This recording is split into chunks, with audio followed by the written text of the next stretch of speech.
अरब dollar के चक्कर में हम जमीन पे लेट जाए और सब कुछ चाइना को दे दें, तो सही वही बात होगी जो कोर कमांडर बलूचिस्तान ने कहा था कि हम सिर्फ उनके टायरों में पंचर लगाते रहेंगे और अपने होटलों पे खाना खिलाएंगे और ये पूरा रीजन चाइना टेक ओवर कर लेगा। देखिए, इस बात मैं बहुत अरसे से कह रहा हूं जी कि पाकिस्तान 5th जनरेशन वॉर को हार रहा है। वो इतनी शर्मनाक और खतरनाक है कि हमें अगले 50 साल के लिए मकरूज कर गएंगे, गुलाम बना गए। सीपैक जैसे एक मंसूबे के तहत डेवलप किया था और चाइना और श्रीलंका कर्जा नहीं अदा कर सका। आप सुन पा रहे हैं कि इस वीडियो में एक रोड को लेकर बात चल रही है। वो मैं रोड आपको मैप के थ्रू समझाने की कोशिश करता हूँ। आप मैप को देख पा रहे हैं कि चीन अपना सारा सामान इस्लामाबाद के थ्रू आगे लेकर जाता है। इसी रोड को लेकर इस समय बात चल रही है। दोस्तों, आप सभी जानते हैं कि चीन अपनी पनडुब्बी यहाँ से नहीं ले जा सकता, क्योंकि यहाँ पर अमेरिका की पनडुब्बी और इंडिया की पनडुब्बी भी जहाज़ है। दोस्तों, इसलिए भारत ने अपनी आर्मी वहाँ पर बिठाए रखी है, क्योंकि अगर वॉर होती है तो इंडिया चाइना में, तो इंडिया उनका सारा सामान ब्लॉक कर लेगा और उनके सामान आगे नहीं आने देगा। दोस्तों, एक और जानकारी बताने चाहता हूँ आपको कि पाकिस्तान के ऊपर 86 अरब का कर्जा चढ़ा हुआ है इस समय, 86 अरब का। उसको उतारने के लिए उनको और कर्जा लेना पड़ रहा है। कितना बुरा हाल है, चलिए सुनते हैं। सीपैक मंसूबे के हवाले से हुकूमत वक्त अब नजरसानी करने जा रही है और चीन इस पर मुत्तफिक है। आपकी क्या राय है? जो असल इशू है कि सीपैक हमारे लिए दो धारी तलवार है। एक तरफ तो इशू ये है कि तमाम दुश्मन ताकतें इसको रोकना चाहती हैं, जिसकी वजह से एक पेट्रियोटिक सेंटिमेंट है कि हर हाल में सीपैक को बनना चाहिए। मगर दूसरी जानिब सीपैक की जो शराइत तय की गई हैं वो उस हुकूमत ने तय की है जिसने एलएनजी का स्कैंडल तय किया था, जो उससे पहले आईपीपी के पावर प्रोजेक्ट्स जिन्होंने लगवाए थे, और सारी टर्म्स सीक्रेट हैं। अब चाइनीज जिस तरीके से पाकिस्तान में दाखिल हो रहे हैं, ये कंसर्न की बात है।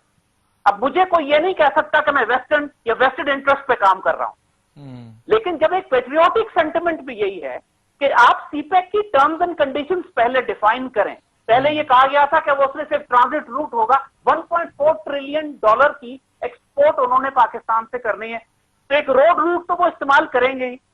लेकिन फिर जब पता लगा कि इसमें टर्म्स कुछ ऐसी भी हैं कि they want to take over the agriculture, बड़े बड़े स्केल ऑफ लैंड बलूचिस्तान में एग्रीकल्चर के लेना चाहते हैं। स्टॉक एक्सचेंज वो खरीद चुके हैं कराची का पूरा। इसके बाद सीपैक के अंदर इन्होंने मेट्रो को भी सीपैक में डाल दिया। तो अब इतनी कंफ्यूजन है सीपैक पे कि एक्चुअली सीपैक की तमाम टर्म्स को रीनिगोशिएट करने की जरूरत है। लेकिन यहाँ खासतौर पर इकोनॉमिक पॉलिसीज के हवाले से जिन खदशात और खौफ का इजहार, अब सवाल यह है कि पहले हमें हमेशा पूरी पाकिस्तानी कौम को कहा गया कि चाइनीज इन्वेस्टमेंट कर रहे हैं, जैसे ग्रांट एक ग्राटेक के तोहफा दे रहे हैं हमको, ताकि पाकिस्तान डेवलप हो और उसके बाद उनका 1.4 ट्रिलियन डॉलर साल की ट्रेड उनकी यहां से गुजरे। लेकिन अब हमें पता लगा कि ये तो कर्जा था सारा जो हमें अदा करना है, इसमें कोई भी ग्रांट नहीं थी। और यही मैं कहूं कि सारी आज तक किसी को भी पाकिस्तान में सीपैक के प्रोजेक्ट्स की टर्म्स नहीं मालूम है। This is the dangerous point. अच्छा, मुझे और अभी चाइना, अभी आपको मिसाल दें, श्रीलंका में एग्जैक्टली यही केस हो चुका है कि श्रीलंका ने अपनी पूरी एक बंदरगाह गवादर जैसी जो है वो चाइना के हवाले कर दी, कि जिसको चाइना ने सीपैक जैसे एक मंसूबे के तहत डेवलप किया था, और चाइना और श्रीलंका कर्जा नहीं अदा कर सका, तो चाइना ने टेक ओवर कर लिया श्रीलंकन पोर्ट को। जबकि पब्लिक में जो बातें सामने आ रही है वो हमें खौफजदा कर रही है। हमें ये कहा जा रहा है कि 91% प्रॉफिट गवादर के चाइना को जाएंगे और 9% सिर्फ गवादर डेवलपमेंट अथॉरिटी के पास आएंगे। अगर इस तरह की टर्म्स हैं, then this is a sell off। अच्छा जैद साहब, अब मुझे जरा फाइनल एक कमेंट आप ये कीजिएगा। ऐसी सूरत हाल में जब पाकिस्तान बहुत सारे चैलेंजेस का सामना कर रहा है और खास तौर पर इस एक कंफ्यूजन का बराह रास्त फायदा उन तमाम एंटी पाकिस्तान जो पावर्स हैं उनको होगा, ममालिक हैं उनको होगा।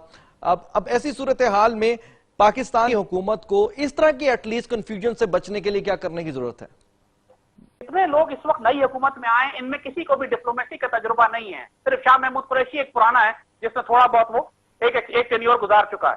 बाकी सारे के सारे इनको कुछ नहीं मालूम है कि डिप्लोमेटिक प्रोटोकॉल का, इंफॉर्मेशन वॉरफेयर क्या हो रही है, साइऑप्स क्या है, डिसइंफॉर्मेशन पाकिस्तान के खिलाफ क्या चल रही है, 5th जनरेशन वॉर किसे कहते हैं। इस वक्त अगर इन्वेस्टमेंट पाकिस्तान में एक रोड के हवाले से ही हो रही है, एक राहदारी देने के हवाले से ही हो रही है, तो एटलीस्ट इसका खैर मकदम तो करना चाहिए।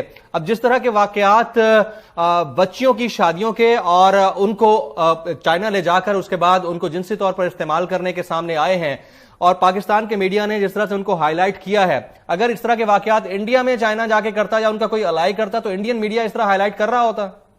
हामिद साहब, देखिए जमील, बात यह है जी कि एस्टिमेट ये है कि 1 करोड़ चाइनीज पाकिस्तान में आकर सेटल होंगे सीपैक रूट के ऊपर अगले 5-6 साल 10 साल के अंदर जी। 1 करोड़ चाइनीज। क्या उससे आप अंदाजा कर सकते हैं कि हमारे इस्लामी माशरे पे, कंजर्वेटिव माशरे पे इसके असरात क्या पड़ेंगे? बहुत बुरे, बहुत बुरे, बहुत बुरे, बहुत बुरे।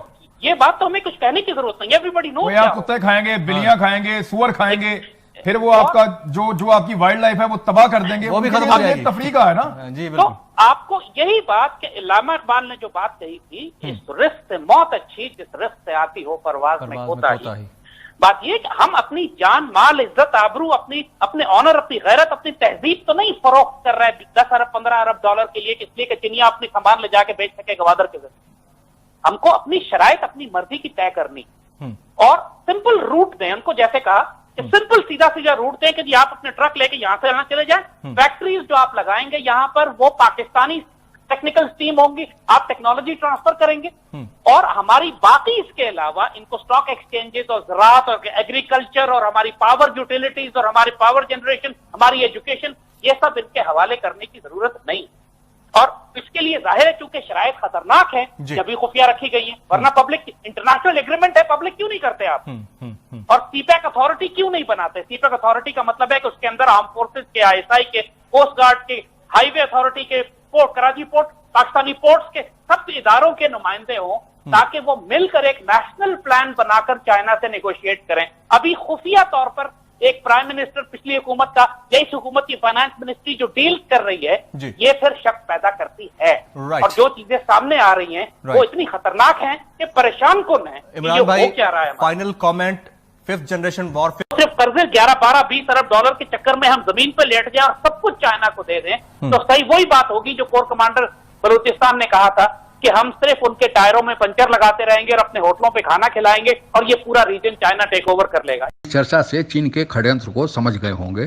पाकिस्तानी जनता भी अब धीरे धीरे चीन के इस षड्यंत्र को समझने लगी है और उनको यह आभास होने लगा है कि सीपैक के नाम पर चीन उनकी मदद नहीं कर रहा है बल्कि उनका आर्थिक और सामाजिक शोषण कर रहा है, उन्हें गुलाम बना रहा है।